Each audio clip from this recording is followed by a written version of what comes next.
The gentlewoman from Texas, Ms. Garcia, is recognized for 5 minutes. Thank you, Madam Chair, and thank you, Chairman Powell, for your endurance. We're almost at the end of the tunnel, it looks like. And I just wanted to focus a little bit on the widening income inequality gap that we've been talking about. And I wanted to follow up on your answers to Mr. Lawson and Ms. Axney. You've said that we've seen the gains of the past decade accruing to the upper income groups and passing the middle and lower income groups. Can you expand on the long-term systematic risks that such inequality would introduce in the economy of such skewing of benefits if it continues on the present course and into the future? I think the tradition has been, or the history has been, that people have generally been able to progress and through time be economically better off than their predecessors and their parents and grandparents and that kind of thing. And I think that's how people think about that have thought about life in our system. And I think the data show that that's less and less true. It's still true for many, but it's true for fewer than it used to be. And that's not good. I mean, we want prosperity to be spread as broadly as it possibly can. And we want there to be progress upward for lots of people, and we want mobility and from the bottom to the top, and vice versa. We want the outcomes to be fair. So, and if you don't have that, you ask what's the cost of it, really? I think the costs are big, and that would include, kind of a loss of faith in our institutions to deliver that in our society. So I think it's a very important problem to address. And I also, by the way, I see lots of businesses and people coming around to that view that maybe weren't thinking that way 5 years ago. You hear that a lot. You hear a lot of discussion about this now in the business community. And they see it in terms of good employees and things like that, but also in terms of people to buy their products. So I think this is a national problem, and So what happens to the bottom? I mean, it's not as simple as haves and have-nots. I mean, if it's shifting and the goal is always to move up, if you will. Yeah. What happens to the bottom? Do you all track and look at the poverty rates? Do you all look and track at the lower income levels? Researchers the people do. that are going, is Representative Presley said, that are paycheck to paycheck?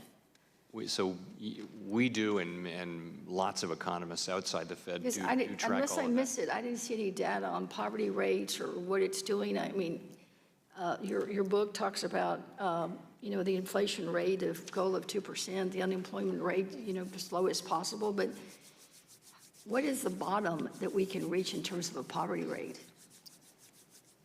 I don't have a number for you. We have all that data. We don't put it in every monetary policy report. You probably saw the box, though, that talked about disparate labor market outcomes for people with a lot of education and people with less education, which kind of goes in that direction. What do you find is unacceptable in terms of a poverty rate?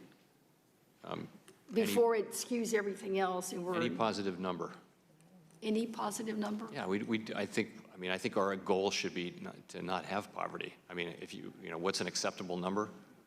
There's in our country, there shouldn't no amount of poverty should be acceptable. Right. It seems to me. Now I know we have a lot of poverty, but if you ask me that question, I would say. Well, that would be my goal too, but for others it may not. I don't know if you follow, but the president wants to change the poverty line and how we index it to the CPI or the change CPI, and there's a proposed rule change. I mean, some people would rather just pretend that there is no poverty or that they've done something to reduce poverty, and changing the rules on how to calculate it doesn't get us anywhere. I just wondered if you have looked at that proposal and whether you favor it or disfavor it. Have not looked at it. Wouldn't have an opinion on that. You wouldn't? Well, I'm glad that you agree with me that the goal should be zero. That's something that I've worked with my entire life, and will continue to do that. And I think that the minimum wage increase would be a step in that direction, and a number of other initiatives that I hope that we'll be able to get through Congress. So I appreciate your time. Thank you. Thank you.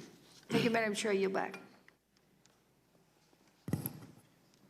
Thank you. The gentleman from Minnesota, Mr. Phillips, is recognized for 5 minutes. Thank you, Madam Chair, and welcome, Chairman Powell. When you get to me, you've reached the finish line. My first question, why is the U.S. dollar the world's reserve currency? The U.S. dollar is the world's reserve currency. There tends to be one. So if you're the country with the best institutions, the largest economy, the rule of law,